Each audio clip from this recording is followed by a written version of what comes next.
Hello guys, ये solid state की video number 6 है। इसमें आपका स्वागत है। उम्मीद है आप पहली वाली वीडियो सारी देख चुके हो। और आज जो हम न्यूमेरिकल हैं वो आगे प्रोसीड करेंगे। हमारे 25 न्यूमेरिकल थे जो हो चुके हैं, और जो अब न्यूमेरिकल है ये थर्ड डिग्री टॉर्चर है। और इसमें बहुत सी ऐसी चीज़ें हैं जो आप नहीं सीखोगे, और बाकी जो पहले की प्रॉब्लम थी उनसे थोड़ी सी हटके है, और ख़ास तो है ही है।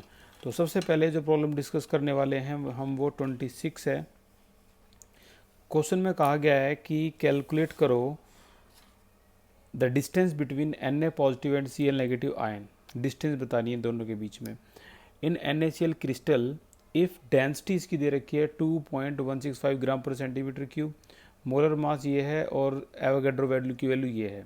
कई बच्चे सोचते हैं कि Na पॉजिटिव और Cl नेगेटिव की जो डिस्टेंस है तो वो सोचते हैं कि वो यूनिट सेल की एज के बारे में पूछ रहे हैं, लेकिन ऐसा नहीं है। ये यूनिट सेल की एज के बारे में नहीं पूछ रहे हैं। आपको ये पता होना चाहिए कि NaCl का जो रियल स्ट्रक्चर है वो कैसा होता है।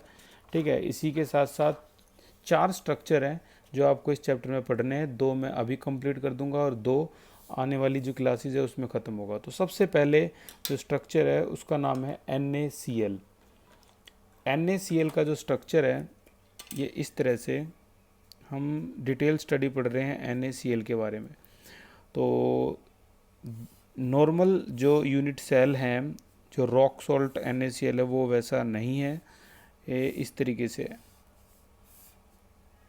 और मैं पहले ही एक बात क्लियर करके बता दूं, जो भी हम 4 स्ट्रक्चर पढ़ने वाले हैं उसमें से मोस्ट इम्पोर्टेंट कोई है तो वो NaCl है। सबसे ज़्यादा यही डिस्कस होगा उन चारों में से, बार बार बार बार यही डिस्कस करेंगे इसको। अच्छा, क्या है इसके बारे में ख़ास कि इसमें जो सोडियम आयन होते हैं वो कहाँ पर प्रेजेंट होते हैं, EC में। और जो Cl नेगेटिव आयन होते हैं वो कहाँ प्रेजेंट होते हैं, FC में। अब इन कोड का मतलब क्या है, देखो। सोडियम आयन है वो साइज़ में कैसे होंगे आपके, छोटे, और ये एज पे आपके प्रेजेंट होंगे। ठीक है, पूरा तो मैं डायग्राम बनाऊंगा तो प्रॉब्लम हो जाएगी, पूरा बहुत बड़ा है ये एज पे हो गया आपके कौन से, Na पॉजिटिव। तो बताओ कितनी एज होती हैं इसमें टोटल। भाई टोटल काउंट करेंगे तो 12 एज है। तो 12 इंटू एज का कितना हिस्सा इसके अंदर आता है यूनिट सेल के, 1/4। तो आंसर आया इसका 12 इंटू 1/4, जो भी आंसर आएगा। प्लस में मैं अच्छा रिप्रेजेंट करूँगा इसको। ओके, सी का मतलब होता है सेंटर। सेंटर में तो जो, यहाँ मैं लिख देता हूँ सेंटर। ठीक है, और यहाँ लिखना बहुत ज़रूरी है, ई का मतलब है एज। ठीक है, और सेंटर में तो एक ही एटम होता है, तो सेंटर इज इक्वल टू कितना है, 1। अब इन दोनों को जोड़ना एक बार, 12, ये हो गया आपका 3, तो 3 प्लस में 1 कितना हो जाएगा आपका, 4। Total number of atoms occupied inside the unit cell कितना, Na पॉजिटिव के आएंगे 4। इसी तरह से यहाँ पर F का मतलब है फेस। फेस पे कितने एटम होते हैं, टोटल फेस होते हैं 6। कितना पोर्शन अंदर आता है, 1/2। ठीक है, तो फेस अच्छे अगर नोट्स बनाओ तो यहाँ पर इज इक्वल टू की जगह इस तरह से साइन लगा दो। सेंटर में भी इज इक्वल टू की जगह इस तरह से साइन लगा दो। ठीक है, और इस तरह से ऐड करोगे तो आपका आंसर आ जाएगा। यहाँ भी फेस इतने हैं, प्लस में यहाँ पर हैं ये कॉर्नर। और कितने कॉर्नर होते हैं इसमें, लास्ट क्लास में बताया था 8 इंटू 1/8। अब बताओ यहाँ आंसर कितना आया, 3, 1। यहाँ भी आंसर कितना आया, 4। तो कुल मिला के sodium inside the unit cell कितने होते हैं, 4। Chlorine inside the unit cell कितने होते हैं, 4। ये भी 4 और ये भी 4। ठीक है ना, तो ये फेस पे भी है।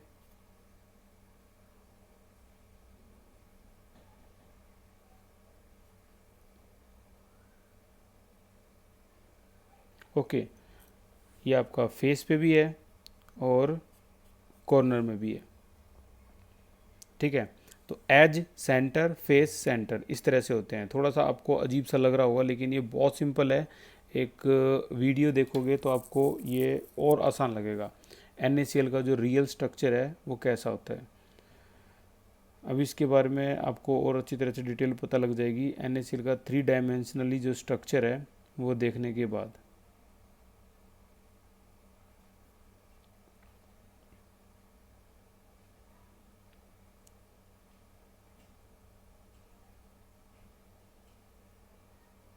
डिफेक्ट इन सॉलिड जो आपका है ये आपके बहुत जल्दी आने वाले हैं ये भी।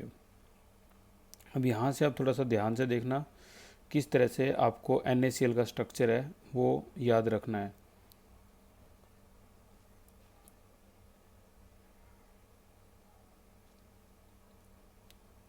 कुछ टॉपिक डिफेक्ट इन सॉलिड से है तो इसीलिए ये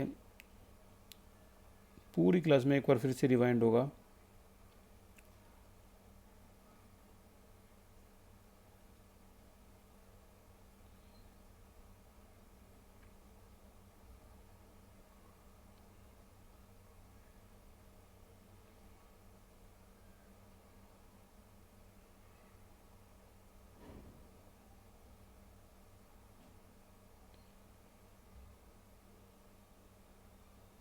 अभी इसके बारे में इंफॉर्मेशन देने का कोई फ़ायदा नहीं है, क्योंकि अभी ये हमने पढ़ा नहीं है। हमें सिर्फ इससे मतलब है जो स्ट्रक्चर आया है आपका। ये देखो, ये होता है NaCl का स्ट्रक्चर।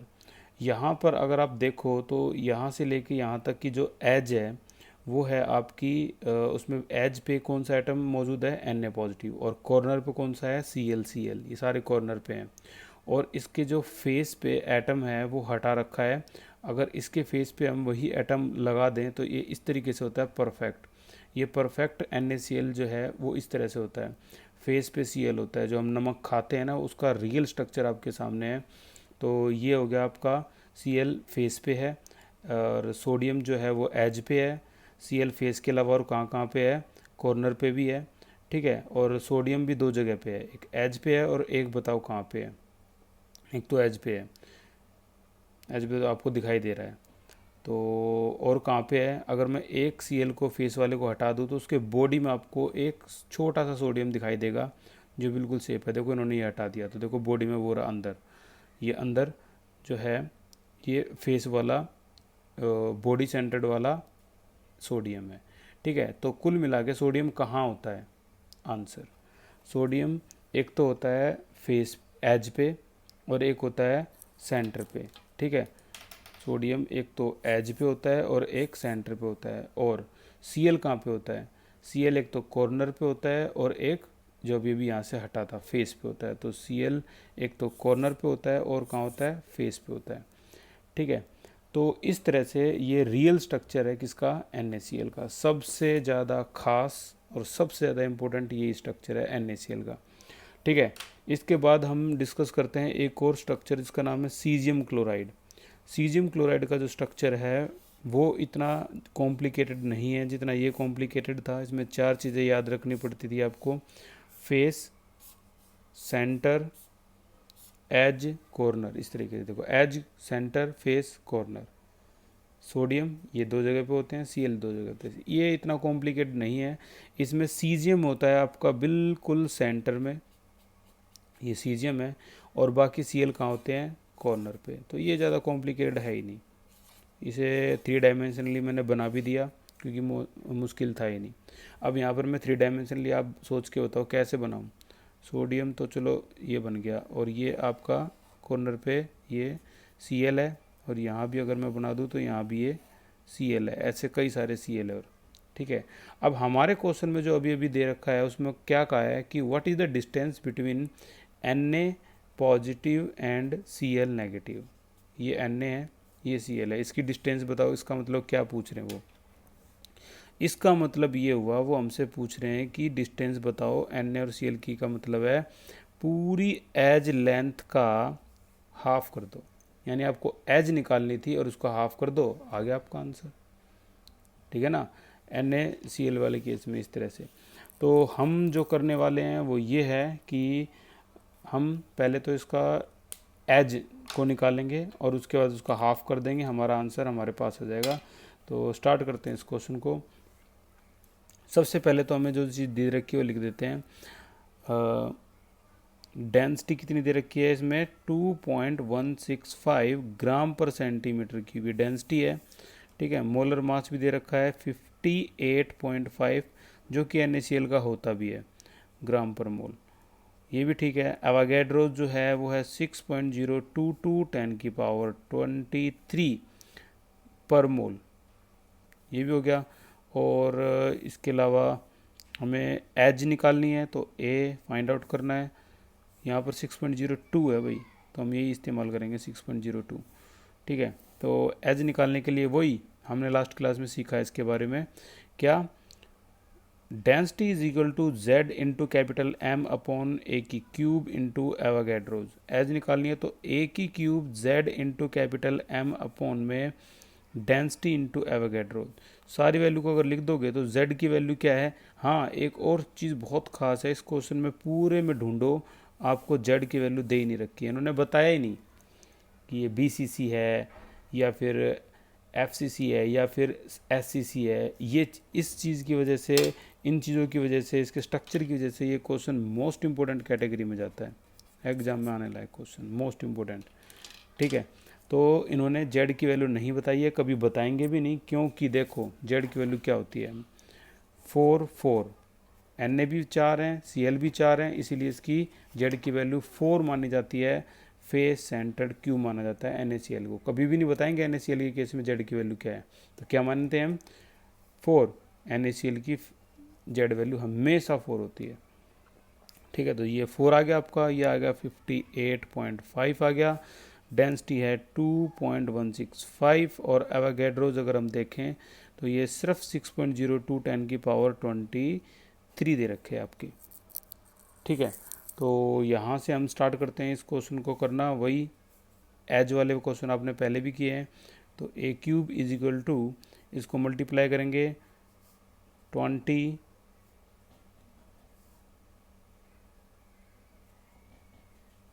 ये आ गया आपका, और अपॉन में 2.165 इंटू 6.02 इंटू 10⁻23।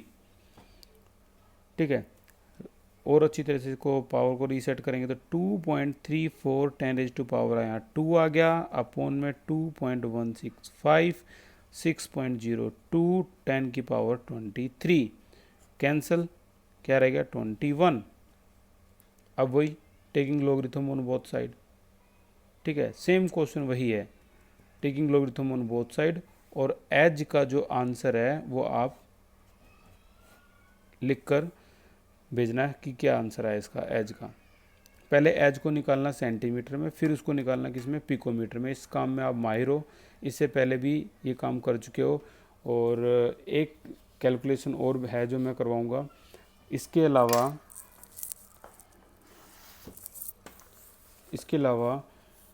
27 जो है ये होमवर्क है आपका।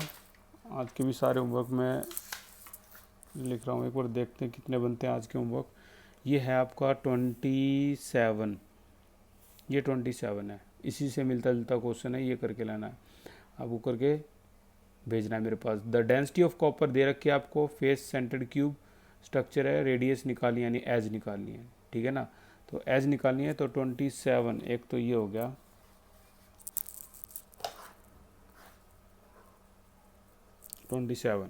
अब चलते हैं 28 की तरफ। ये आपका है एग्जाम्पल 1.3, एग्जाम्पल 1.3।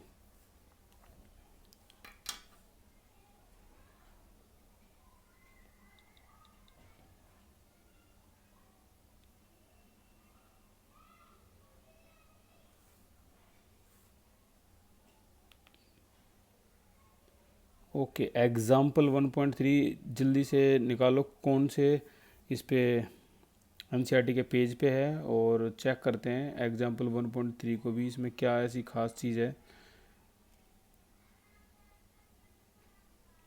स्टार्टिंग में ही होना चाहिए एग्जाम्पल 1.3,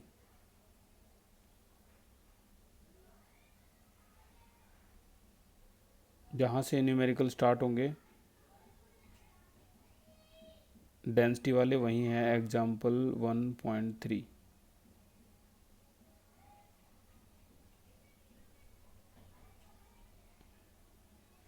तो ये एग्जाम्पल है 1.3।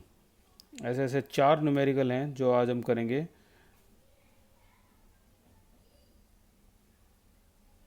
ये देखो example 1.3। An element has BCC, लिख दो भाई। जेड की वैल्यू होगी आपकी कितनी, 2। जेड इज इक्वल टू 2, ठीक है। और देखते हैं क्या दे रखा है। सेल एज कितनी दे रखी है, 288 पिकोमीटर, यानी एज की वैल्यू दे रखी है 288 पिकोमीटर। और डेंसिटी ऑफ एलिमेंट कितनी दे रखी है, 7.2 ग्राम पर सेंटीमीटर क्यूब। 7.2 ग्राम पर centimetre cube. How many atoms are present in 208 gram of this element. How many atoms are present, वो आपसे N0 कैलकुलेट करने ही कह रहा है। कभी एवोगैड्रो निकाल दो, नहीं। एवोगैड्रो तो कितने होते हैं, 6.022 10 की पावर 23, ठीक है। और इन्होंने क्या दे रखा है, मास इन ग्राम दे रखा है। कई बच्चे इसको क्या लिख देते हैं, कैपिटल M 208। अरे भाई कैपिटल M तो ग्राम पर मोल होता है ना, तो ग्राम है, सिंपल, ठीक है। तो यहाँ से हमें निकालना है आपका कौन सा, N0, नंबर ऑफ पार्टिकल निकालने हैं। यानी ये ग्राम वाले क्वेश्चन आ गया अब यहाँ से, जिसमें सिर्फ ग्राम में आपको मास इन ग्राम दिया होगा। तो कैसे करना है देखते हैं। सबसे पहले आप एक काम करो, मोलर मास निकाल लो इस फार्मूले से। Density is equal to Z into capital M upon A cube into Avogadro's. तो यहाँ से हम कैपिटल M निकालेंगे। डेंसिटी दे रखी है आपकी 7.2, ये रही। तो capital M is equal to density A cube, यहाँ Na अपॉन में Z। तो डेंसिटी की वैल्यू है 7.2। एज की वैल्यू दे रखी है 288 पिकोमीटर। पता है आपको क्या करना है इसका, 288 पिकोमीटर का एज इज इक्वल टू 288 10 की पावर -12 मीटर, फिर सेंटीमीटर -10 सेंटीमीटर, और फिर उसके बाद 2.88 10 की पावर -8 सेंटीमीटर, ठीक है। यहाँ तक आगे तो 2.88 इंटू 10 की पावर -8 की क्यूब, और एवोगैड्रो नंबर कितने हैं इसके, 6.022 10 की पावर 23, और Z डिवाइडेड बाई Z हो गया आपका 2। आप चाहो तो 2 को कैंसिल भी कर सकते हो। ये आ गया आपका 3.6। तो वैल्यू क्या हो जाएगी, 3.6 इंटू में 2.88 2.88 2.88 6.022, ठीक है, 6.022। और 10 की पावर तो दोनों की कैंसिल ही होगी, 24 -1 रहेगी अपॉन में 1। तो M आ गया आपका 3.6 2.88 2.88, यहाँ भी 2.88 और अपॉन 6.022, और ये अपॉन में आ गया 10। एक एक करके अब इसकी जो वैल्यूज़ हैं वो चेक करते हैं, क्या वैल्यूज़ हैं इसकी। सबसे पहले 36 की 0, अब NCERT ट्राई कर लेते हैं। 36 की 0, तो यहाँ पे है आपकी 36 की 0 5563, ठीक है, 5563। कैलकुलेशन के लिए हम यहाँ इस्तेमाल करेंगे इसको। तो वैल्यू आई है 5563, ये आपकी न्यूमरेटर है। ओके 28 की 8, 28 की वैल्यू 8 में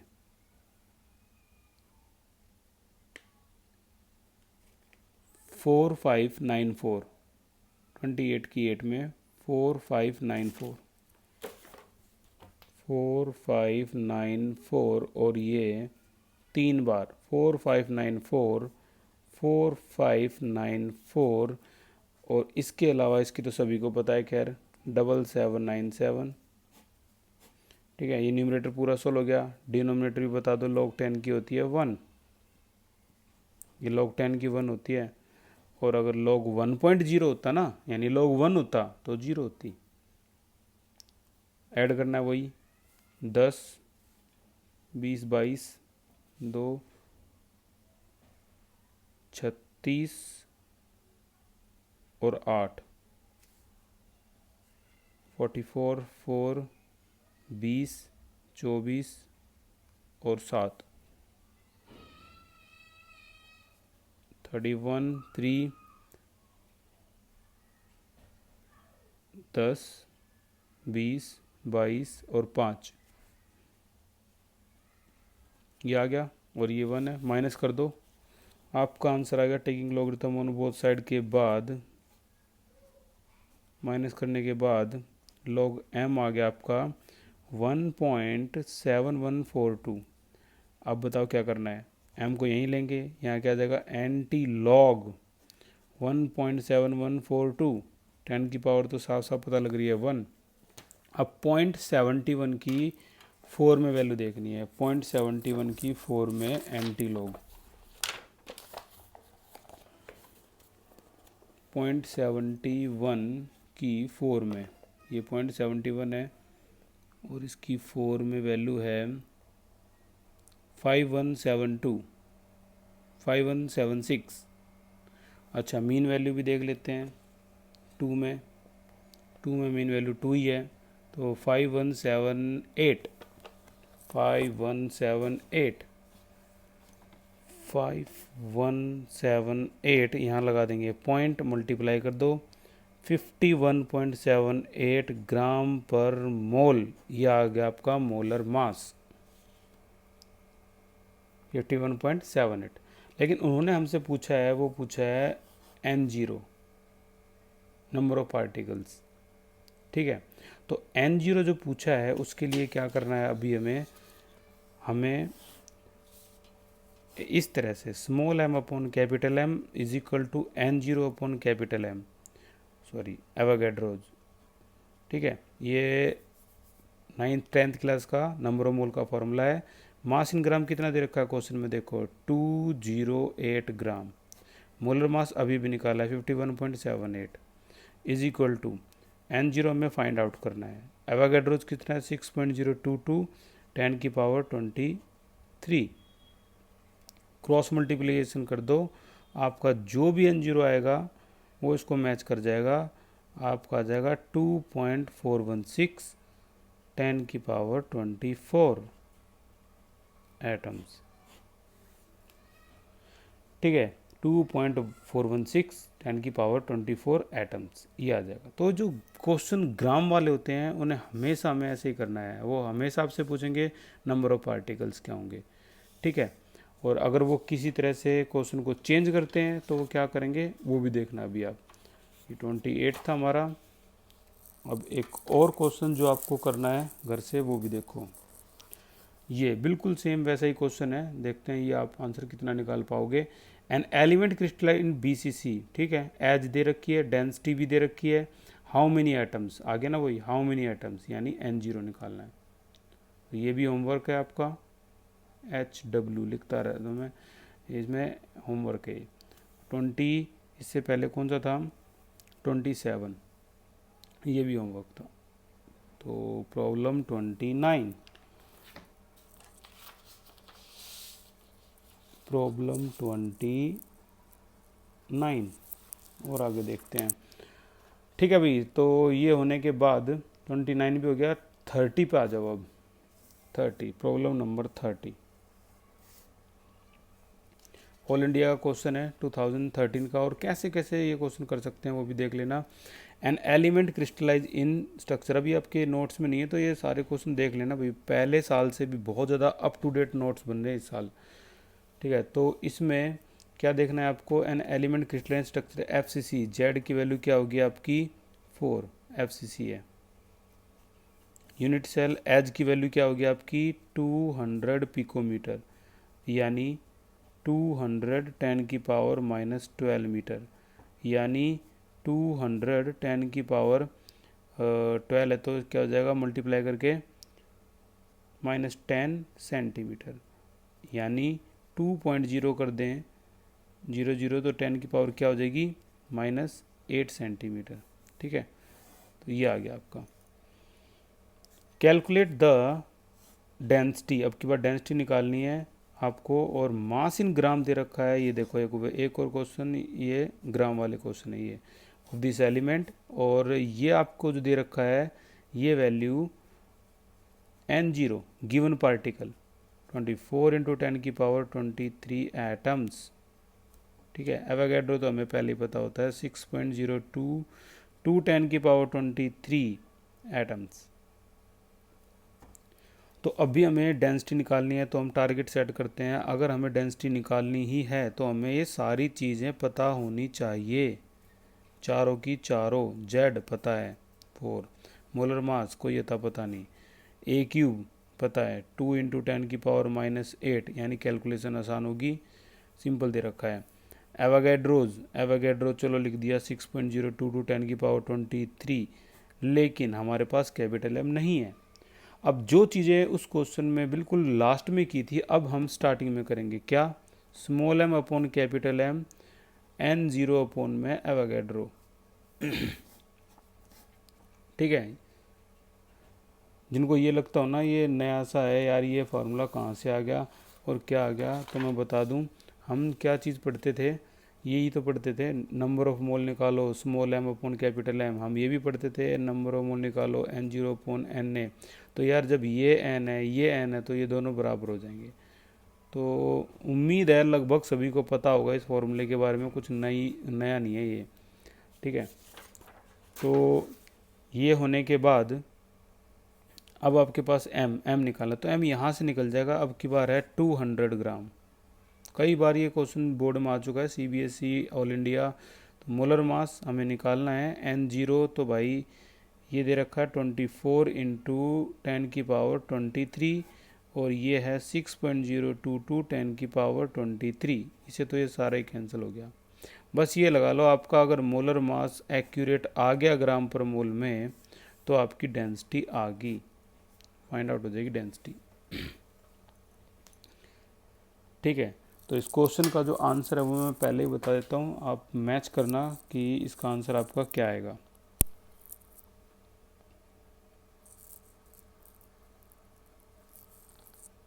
टू 200 ग्राम करके क्वेश्चन है ना, 200 ग्राम। ओके,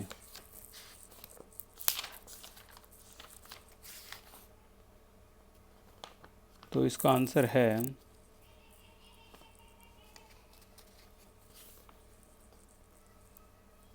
जस्ट ए मिनट, इसका आंसर है जो आपको घर से क्या निकाल के लाना है 41.6 ग्राम पर सेंटीमीटर क्यूब। 41.6 ग्राम पर सेंटीमीटर क्यूब, ये आंसर ट्राई करना निकालने के लिए। ठीक है, आपको मोलर मास निकाल के यहाँ पुट करना है, और जैसे ही करोगे ये आंसर आ जाएगा 41.6।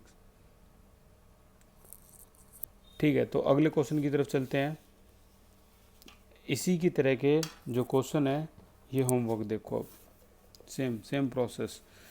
31 32 ये है आपका 31, एक ये करके लाना है 31, सेम वही है। एन एलिमेंट एक्स क्रिस्टलाइज 208 ग्राम में इतने एटम होते हैं, तो बताओ एज ऑफ यूनिट सेल क्या होगी। कैलकुलेट एज ऑफ ए निकालना है, डेंसिटी अब की बात दे रखी है, सेम प्रोसेस। फिर से 32, same process. An element X crystallize, अब की बार सेल एज दे रखी है, डेंसिटी क्या होगी 300 ग्राम ऑफ दिस एलिमेंट के अंदर इतने एटम हो, तो दिल्ली 2016। ठीक है, तो 31 32 31 और 32 ये हो गया। 33 जो क्वेश्चन है वो एक्सरसाइज का 1.24 है, निकालो एक्सरसाइज का 1.24।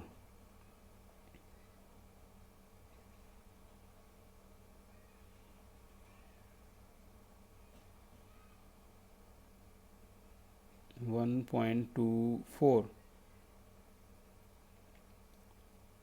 मोस्ट इंपोर्टेंट लगा लो भी इस क्वेश्चन पे भी।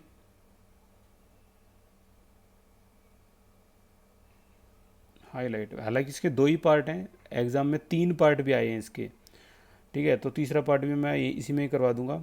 एल्यूमिनियम क्रिस्टलाइज एक क्यूबिक क्लोज पैकिंग। अब एक बात याद रखना फिलहाल के लिए, क्योंकि अगला ही टॉपिक यही आने वाला है, क्यूबिक क्लोज पैकिंग किसे कहते हैं और हेक्सागोनल क्लोज पैकिंग किसे कहते हैं। अगला टॉपिक यही है, बस अब तक के लिए ये समझ जाओ, जहाँ भी हेक्सागोनल क्लोज पैकिंग या क्यूबिक क्लोज पैकिंग लिखा होगा तो जेड की वैल्यू आपकी 4 हो जाएगी, क्योंकि इसको ही फेस सेंटर्ड क्यूब कहते हैं। आज ये दोनों ही बात बताई है मैंने।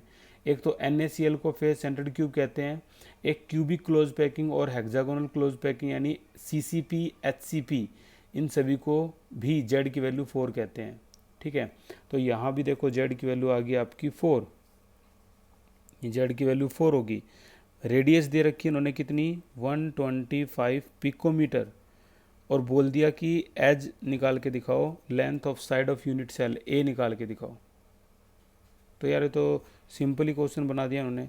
जब CCP से हम ये पता लगा सकते हैं जेड की वैल्यू 4 है, तो A इज इक्वल टू क्या हो जाएगा, 4R by root, face centred है ना ये तो 2, तो क्या हो जाएगा ये 4R, R की वैल्यू क्या है 125 और ये अंडर रूट 2, जैसा कि सिखा रखा है आपको, ये रूट टू कर दिया करो। 4 125 1.414 और ये 2, आंसर क्या आ गया, मल्टीप्लाई करेंगे जो भी आंसर आएगा वो पिकोमीटर में आ जाएगा आपका। ठीक है, तो इसके 3 पार्ट हैं। पहला पार्ट आपके सामने ये रहा। ठीक है, दूसरा पार्ट जो है वो है how many unit cell are present in 1 centimetre cube of aluminium. 1 centimetre cube में कितने यूनिट सेल होंगे। अब देखना एक बार ध्यान से, समझना एक बार अच्छी तरह से। मैंने जो सिखाया था वो क्या सिखाया था, एक क्रिस्टल का टुकड़ा, ये क्रिस्टल लैटिस है, इसके इतने हिस्से को काट दोगे तो कई सारे यूनिट सेल बनते हैं। अब मैं 3 डायमेंशनली तो नहीं बना पाऊंगा ना यहाँ पर इतनी स्पीड में और इतने ज़्यादा। मान लो ये इतना हिस्से काटा और ये इसके 9 यूनिट सेल बन गए, तो ये 9 वैल्यू कैसे आई, आपने क्या करा, नंबर ऑफ यूनिट सेल निकालने के लिए ये कटे हुए हिस्से का वॉल्यूम ले लिया 1 सेंटीमीटर क्यूब जो भी है, और डिवाइड कर दिया उसको एक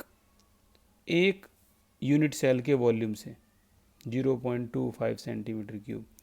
तो ऐसा करोगे तो नंबर ऑफ यूनिट सेल आपके निकल जाएंगे। तो नंबर ऑफ यूनिट सेल अगर आपको निकालना है, आपको याद होगा एक क्वेश्चन आता था 10th क्लास में कि नंबर ऑफ आइसक्रीम कौन बताओ कितनी है, अगर एक डब्बे के अंदर फुल आइसक्रीम भरी हुई है तो हम क्या करते थे, number of ice cream cone is equal to total volume divide by volume of 1 cone. बस वही सिस्टम यहाँ है।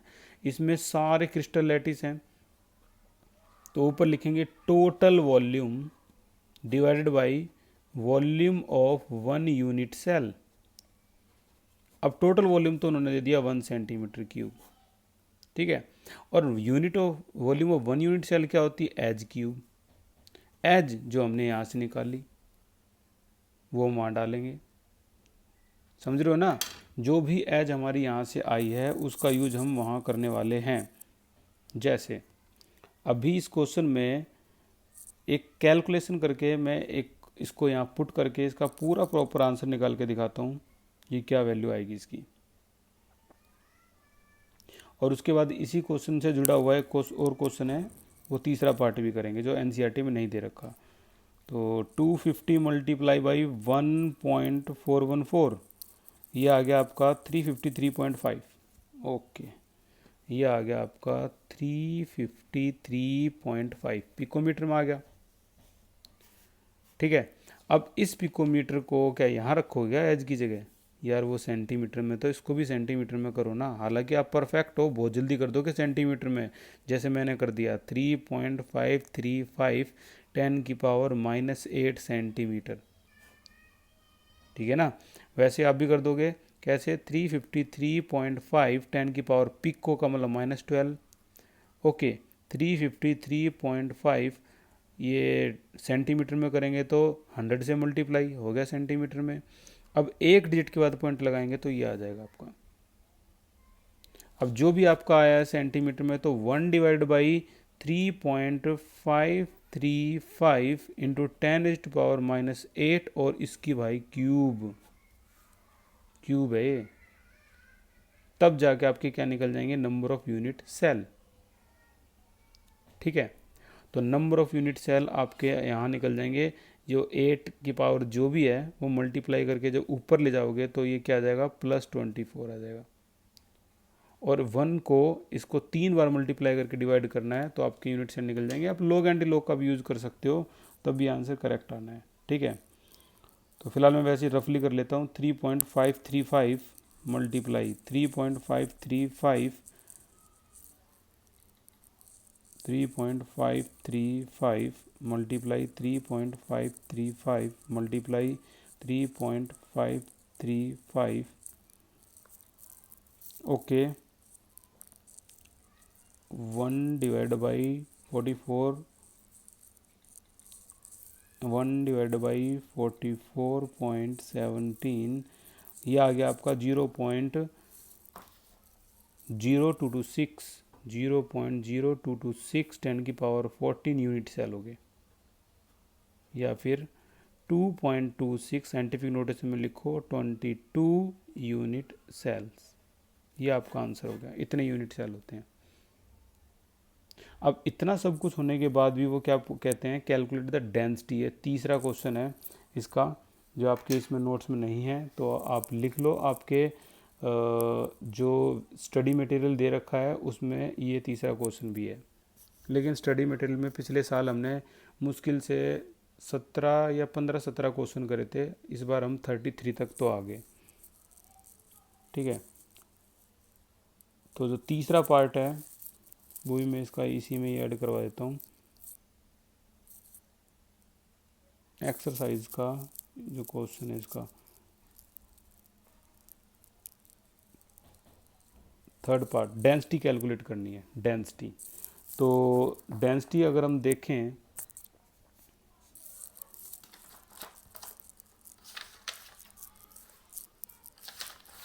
देखो, डेंसिटी के लिए डेंसिटी तीसरा पार्ट भी ऐड कर लेना। Density is equal to Z into capital M upon A cube into Avogadro.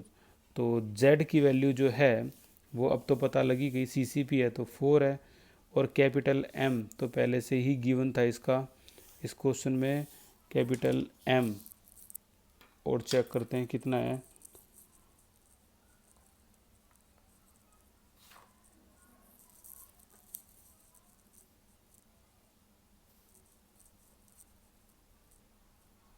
Capital M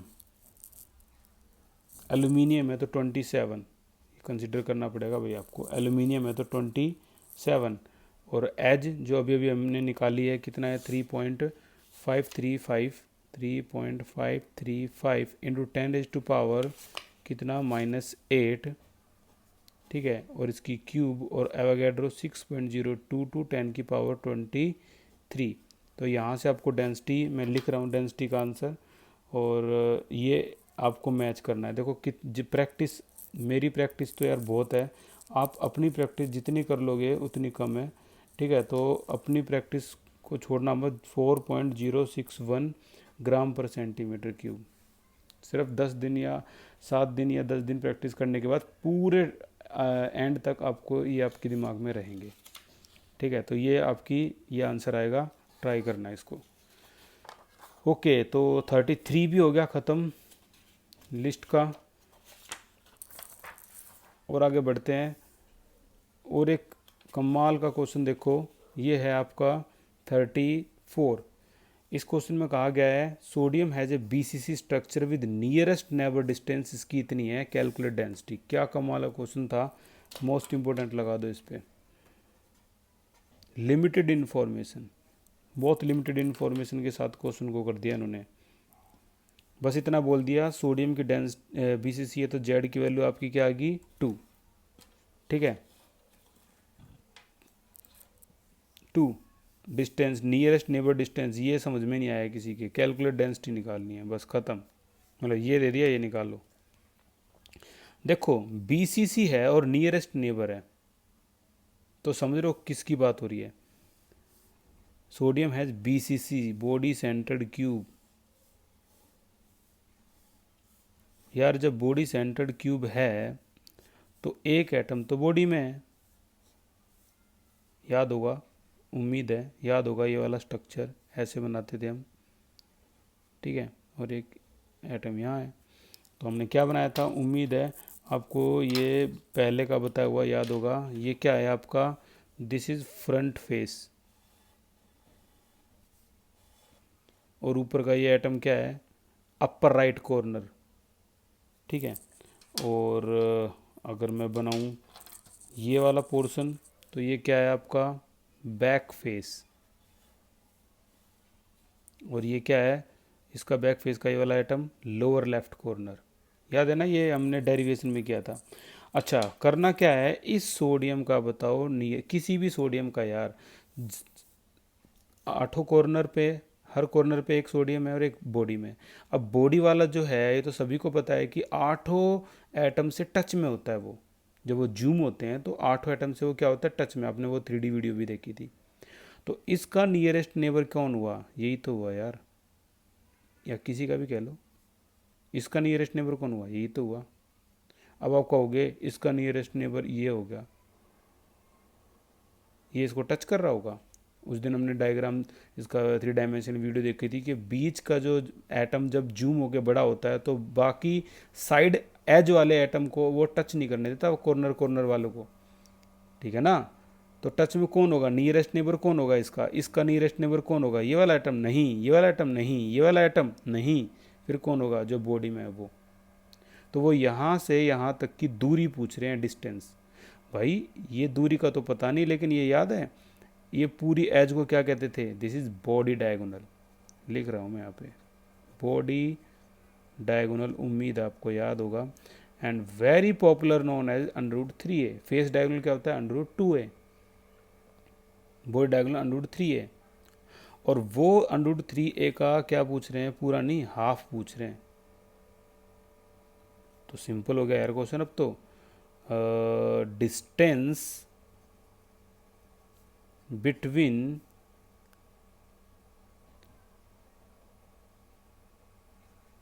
sodium atoms, sodium neighbouring atom, ये सबसे बेस्ट होगा, neighbouring atom is equal to √3a/2। ये पूछ रहे हैं वो, ठीक है, √3a/2। तो इस केस में जो ये वो पूछ रहे हैं, क्या क्या चीज़ आपके पास है, √3a हो जाएगा एज। अच्छा, इन्होंने बता दी कि ये डिस्टेंस इतनी है, ठीक है, 365.9, सॉरी, इन्होंने ये बता दिया कि ये डिस्टेंस इतनी है, तो बताओ डेंसिटी क्या होगी। ओके, तो हम डेंसिटी कैलकुलेट करने के लिए क्या करते हैं, Z into capital M upon में a³ इंटू एवोगैड्रोज। तो जेड की वैल्यू BCC है 2, मोलर मास सोडियम है 23, एज अभी निकल जाएगी इससे, क्योंकि उन्होंने पहले ही बता दिया कि नेबरिंग डिस्टेंस जो है, नियरेस्ट नेबर की डिस्टेंस जो है, ये पूरी इसके बराबर होती है /2, और ये हमें दे रखी है। तो 2 से इसको मल्टीप्लाई और डिवाइड, तो क्या हो जाएगा, ये हो जाएगा आपका edge is equal to 365.9 into में 2 डिवाइड बाई √3। रैशनलाइज कर दो सिंपल कैलकुलेशन के लिए। तो ऐसे करके पूरी जो एज आएगी इसकी सॉल्व करने के बाद, नियरेस्ट नेबर वाली की, वो आ जाएगी 427.5,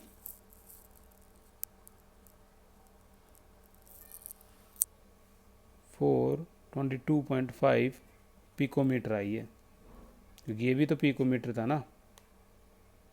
तो फिर से शॉर्ट में लिख रहा हूँ मैं, आपको पता है क्या क्या करोगे आप, 4.225 10 की पावर क्या हो जाएगा, -8 सेंटीमीटर।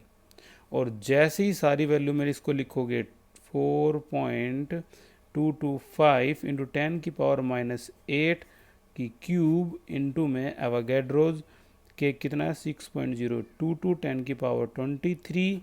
अगेन आपको डेंसिटी ये निकालनी है, प्रैक्टिस करो भाई। और ये आ जाएगी आपकी डेंसिटी 1.014 ग्राम पर सेंटीमीटर क्यूब। किसी का आंसर ना आए या कोई भी प्रॉब्लम हो, ठीक है, तो वो व्हाट्सएप मैसेज में बताना कि कौन सी ऐसी कैलकुलेशन है जो मुझे करवानी है, मैं वो कैलकुलेशन दोबारा करवा दूंगा। ठीक है, सिंपल वही प्रैक्टिस है, हमने इतनी प्रैक्टिस कर ली इन क्वेश्चंस की, ये क्वेश्चन अब तुम्हें आसान लगेंगे। ओके, एक और ट्रिकी क्वेश्चन है और ये आज का लास्ट क्वेश्चन है। क्या है? Calculate the number of unit cell in 8.1 gram aluminium. अगर ये फेस सेंटर्ड क्यूब दे रखा है और मोलर मास इतना दे रखा है, अभी तो कराता है ऐसा ही कुछ question, number of unit cell कैसे निकालते हैं। 8.1 gram of aluminium, number of unit cell निकालने हैं, लेकिन वहाँ वॉल्यूम था, यहाँ ग्राम में है। वहाँ वॉल्यूम था इसलिए डिवाइड कर दिया। यहाँ क्या करेंगे, यहाँ तो और भी खेल आसान हो गया। अगर मैं एल्यूमिनियम जिसका मोलर मास 27 है, अगर मैं ये लिख दूँ 27 ग्राम ऑफ एल्यूमिनियम कंटेन कितने एटम, ये तो 1 मोल हो गया ना 27 ग्राम। 6.022 इंटू 10 की पावर 23 एल्यूमिनियम एटम्स। ये देखो 27 ग्राम पर मोल, इसी में आंसर छुपा हुआ है। एक मोल में 27 ग्राम होते हैं, एक मोल में इतने होते हैं, ये तो सभी बच्चों को पता होगा। तो बताओ फिर 1 ग्राम में कितने होंगे? 6.022 इंटू 10 की पावर 23 अपॉन में 27 एल्यूमिनियम एटम्स। हमसे कितने में पूछा है? 8.1। लो भी 8.1 में कितने होंगे, तो मल्टीप्लाई बाई 8.1। एटम्स कितने आ गए? एटम्स आ गए इसके 18.066 इंटू 10 की पावर 22 एल्यूमिनियम एटम्स, ये आ गए। क्या वो एटम्स ही पूछ रहा है? नहीं, वो पूछ रहा है यूनिट सेल कितने होंगे। फेस सेंटर्ड क्यूब भी बोल रखा है। भाई कितने एटम मिलकर एक फेस सेंटर्ड क्यूब बनाते हैं? कई सोचते होंगे कॉर्नर पे तो 8 हो गए, फेस पे 6 हो गए, भाई लगभग 14 मिलके बनाते होंगे। नहीं, फेस सेंटर्ड क्यूब में कितने एटम ऑक्यूपाई होते हैं ये बताओ। 4 होते हैं। ठीक है भाई, 4 atoms will make 1 unit cell in FCC। इसके अंदर 4 atom will make 1 unit cell, तो फिर 1 atom will make 1/4 unit cell. Unit cell ही पूछ रहा है वो। फिर इतने एटम का बताओ, तो ठीक है भाई 18.066 इंटू 10 की पावर 23 एटम्स विल मेक, सीधा सीधा क्या, 1.4 मल्टीप्लाई बाई 18.066 10 की पावर 23, ठीक है ना, यूनिट सेल। और ये आपका आंसर आ गया 4.516 इंटू 10 की power 22 unit sales.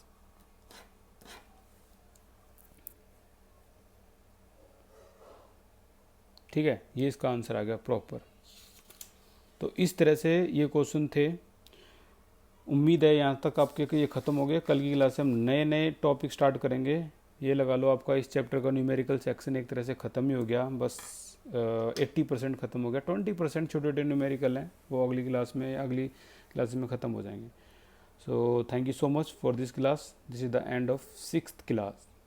Take care.